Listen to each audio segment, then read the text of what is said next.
Adapted from archaic translation by W. H. D. Rhys. JATAKA number 154. Uraga JATAKA. Concealed within a stone, etc. This story the master told at Jetavana monastery, about a soldier's quarrel. Tradition tells how two soldiers, in the service of the king of Kosala, of high rank, and great persons at court, no sooner caught sight of one another than they used to fall at ill words. Neither king, nor friends, nor family could make them agree. It happened one day that early in the morning the master, looking around to see which of his friends were ripe for release, perceived that these two were ready to enter upon the first path. Next day he went all alone seeking alms in Shravasti city, and stopped before the door of one of them, who came out and took the master's bowl. Then led him within, and offered him a seat. The master sat, and then enlarged on the profit of cultivating lovingkindness. When he saw the man's mind was ready, he explained the truths. This done, the other was established in the fruit of the first path. Seeing this, the master persuaded him to take the bowl. Then rising he proceeded to the house of the other. Out came the other, and after salutation given, begged the master to enter, and gave him a seat. He also took the master's bowl, and entered along with him. To him the master lauded the 11 blessings of lovingkindness. And perceiving that his heart was ready, explained the truths. And this done, he too became established in the fruit of the first path. Thus they were both converted. They confessed their faults one to the other, and asked forgiveness. Peaceful and harmonious, they were at one together. That very same day they ate together in the presence of the Lord Buddha. His meal over, the master returned to the monastery. They both returned with him, carrying a rich present of flowers, scents and perfumes, of ghee, honey, and sugar. The master, having preached of duty before the brotherhood, and uttered a Buddha's teaching, retired to his scented chamber. Next morning, the brethren talked the matter over in the hall of truth. Friend, one would say to another, our master subdues the unsubdued. Why, here are these two grand persons, who have been quarreling all this time, and could not be reconciled by the king himself, or friends and family. And the master has humbled them in a single day. The master came in. What are you talking about, asked he, as you sit here together? They told him. Said he, brethren, this is not the first time that I have reconciled these two. In past ages I reconciled the same two persons. And he told a story of the olden time. Once upon a time, while Brahmadatta was king of Benares, a great lot of people gathered together in Benares to keep festival. Crowds of men and of gods, of serpents and gorillas, came together to see the meeting. It so happened that in one spot a serpent and a gorilla were watching the goings-on together. The serpent, not noticing that this was a gorilla beside him, laid a hand on his shoulder. And when the gorilla turned and looked round to see whose hand had been laid upon his shoulder, he saw the serpent. The serpent looked too, and saw that this was a gorilla. And frightened to death, he flew off over the surface of a river. The gorilla gave chase, to catch him. Now the bodhisattva was a hermit, and lived in a leaf hut on the river bank. At that time he was trying to keep off the sun's heat by putting on a wet cloth and removing his garment of bark. And he was bathing in the river. I will make this hermit, thought the serpent, the means of saving my life. Putting off his own proper shape, and assuming the form of a fine jewel, he fixed himself upon the bark garment. The gorilla in full pursuit saw where he had gone. But for very reverence he would not touch the garment. So he thus addressed the bodhisattva. Sir, I am hungry. Look at your bark garment, in it there is a serpent which I desire to eat. And to make the matter clear, he repeated the first stanza. Concealed within a stone this miserable snake has taken shelter for safety's sake. And yet, in reverence of your holiness, though I am hungry, yet I will not take. Standing where he was in the water, the Bodhisattva said the second stanza in praise of the Gorilla king. Live long, preserved by Brahma, though pursued. And may you never lack for heavenly food. Do not, in reverence of my holiness. Do not devour him, though in hungry mood. In these words the Bodhisattva expressed his approval, standing there in the water. Then he came out, and put on his bark garment, and took both creatures with him to his hermitage, where he practiced the blessings of loving-kindness until they were both at one. From then they lived together happily in peace and harmony. When the master had ended this discourse, he identified the birth, saying, "In those days, the two great personages were the serpent and the gorilla, and I myself was the hermit." Source: adapted from archaic translation by W. H. D. Rhys. JATAKA number 155.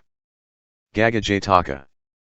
Gaga, live 100 years, etc.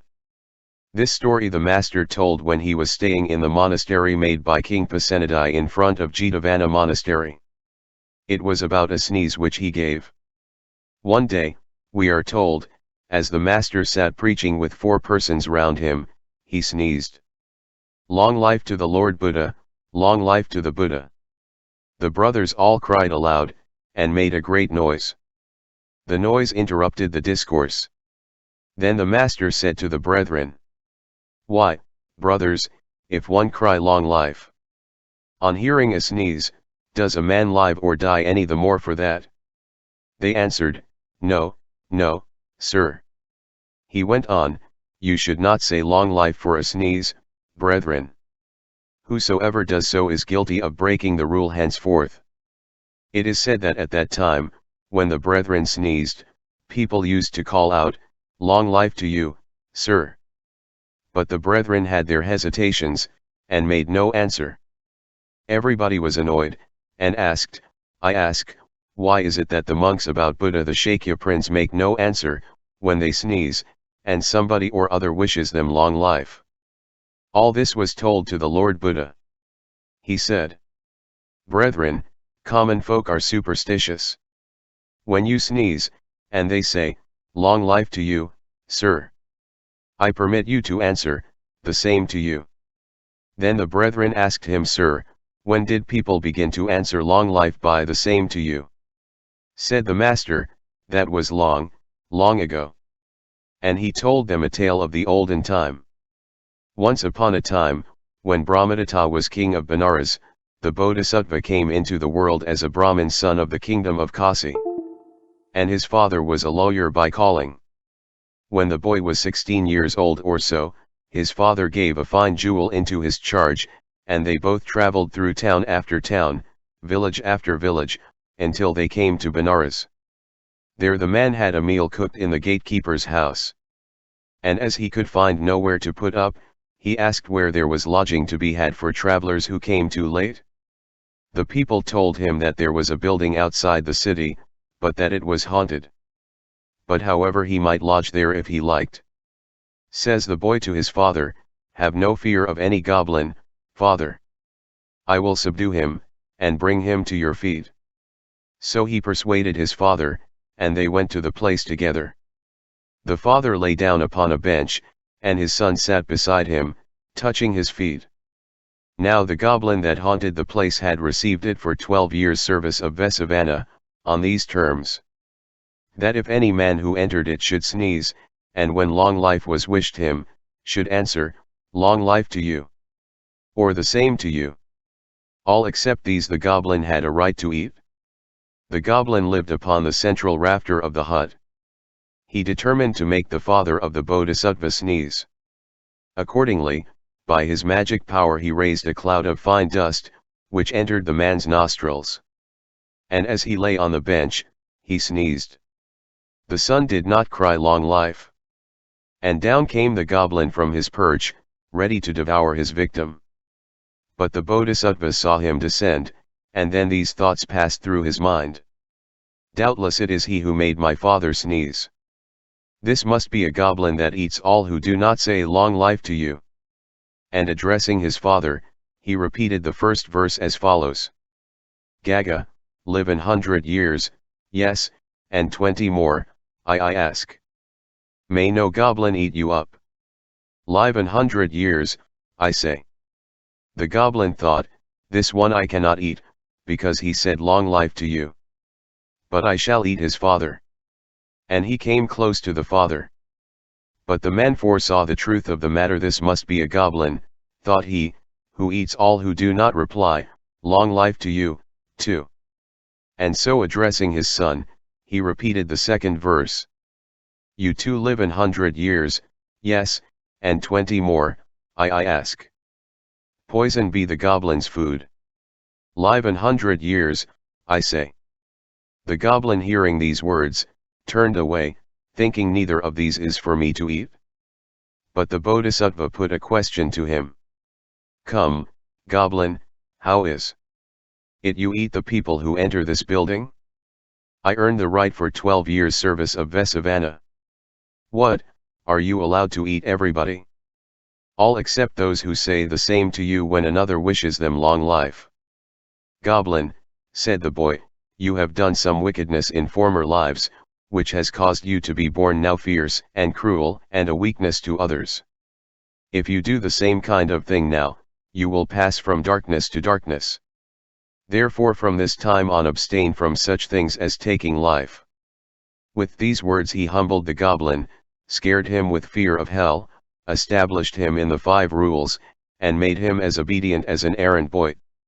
Next day, when the people came and saw the goblin, and learned how that the Bodhisattva had subdued him, they went and told the king.